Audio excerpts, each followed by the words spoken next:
Hi hello నమస్తే welcome to my channel భయ. Channel కొత్తగా చూస్తున్నట్టయితే ముందుగా సబ్స్క్రైబ్ చేసుకోండి. అలాగే నేను చెప్పే వీడియోని వస్తే మాత్రం అందరికీ షేర్ చేయండి భయ. అయితే ఈరోజు మన టాపిక్ వచ్చేసి మన సంక్రాంతికి వస్తున్నాం మూవీ రివ్యూ అయితే చెప్పబోతున్నాం భయ.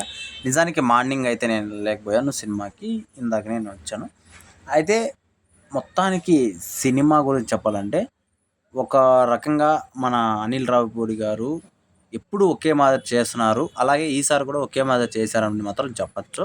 అంటే ఎలా అంటే మనకు ఇప్పుడు అన్ని స్టోరీస్‌లోన అంటే ఆయన స్టోరీస్‌లో అన్నిట్లోన స్టోరీ కంటే కామెడీ ఎలా ఎక్కువ ఉంటదో, సేమ్ ఈ సినిమాలో కూడా స్టోరీ కంటే కామెడీ ఎక్కువ ఉందని చెప్పొచ్చు. అయితే ఈ సినిమాకి ప్లస్ పాయింట్ ఏందిరా అంటే మాత్రం వీళ్ళిద్దరే భయ్య. నాకు తెలిసినంత వరకు వెంకటేష్ గారితో పాటు మన ఐశ్వర్య గారు, మీనాక్షి గారు వీళ్ళిద్దరి క్యారెక్టర్ల వల్లనే సినిమా ఏదో కొంచెంసేపు చూడాలనిపిస్తది గానీ, మిగతా సినిమా గురించి సెపరేట్‌గా చెప్పుకోవాలంటే మాత్రం పెద్దగా ఏం లేదు భయ్. అంటే ఇదంతా ఇప్పటివరకు నేను చెప్తుంది ఓన్లీ మనలాంటి యూత్ కోసం కావచ్చు, అలాగే మాస్ సినిమాలు కోరుకునే వాళ్ళ కోసం కావచ్చు. కాకపోతే ఫ్యామిలీస్‌కి మాత్రం సినిమా అల్టిమేట్‌గా అనిపిస్తది. ఎందుకంటే అసలు నీకు సీట్‌లో నుంచి మన మన ఇంట్లో జరుగుతున్న సీన్‌లు మాదిరి అనిపిస్తాయి భయ్య.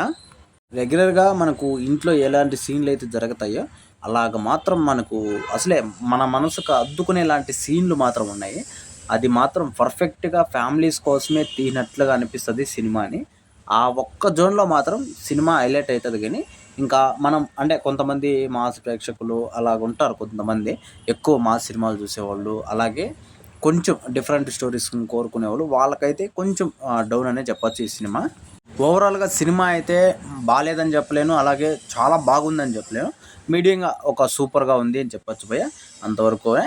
అయితే వెంకటేష్ గారి యాక్టింగ్ కంటే నాకు తెలిసినంత వరకు వీళ్ళిద్దరే, ఐశ్వర్య గారి యాక్టింగు వీళ్ళిద్దరిలో అంటే హైలైట్ అని చెప్పొచ్చు. ఆ రేంజ్‌లో పర్ఫార్మెన్స్ ఇచ్చింది భయ్య ఆమె.